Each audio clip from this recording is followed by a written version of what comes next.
பாகிஸ்தானில் ஜாஃபர் எக்ஸ்பிரஸ் மீது குறிவைத்து நடத்தப்பட்ட வெடிகுண்டு தாக்குதலில் ரயில் பெட்டிகள் தடம் புரண்டுள்ளன. குவெட்டாவில் இருந்து பெஷாவர் நோக்கி சென்று கொண்டிருந்த போது சிந்து பலுச்சிஸ்தான் எல்லையில் இந்த தாக்குதல் நடத்தப்பட்டுள்ளது. இதில் பலரும் காயமடைந்துள்ளதாக முதற்கட்ட தகவல் வெளியாகியுள்ளது.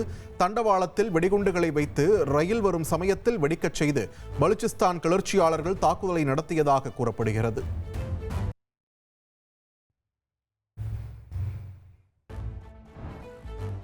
விழுப்புரம் மாவட்டம் கோனூர் பகுதியில் வீட்டில் கொத்தடிமையாக இருந்த 13 வயது சிறுவனை அதிகாரிகள் மீட்டனர். 4 ஆண்டுகளாக கொத்தடிமையாக வைத்து ஆடு மேய்க்கும் பணியில் ஈடுபடுத்தியதாக வெங்கடேசன் என்பவர் கைது செய்யப்பட்டார்.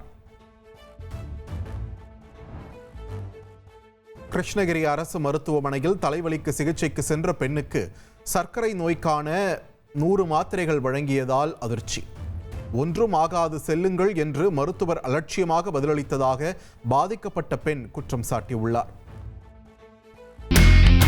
இனி செல்லும் இடமெல்லாம் செய்தி.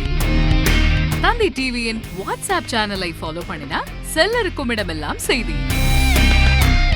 இதோ QR கோட் இப்பவே ஸ்கேன் பண்ணுங்க, ஃபாலோ பண்ணுங்க.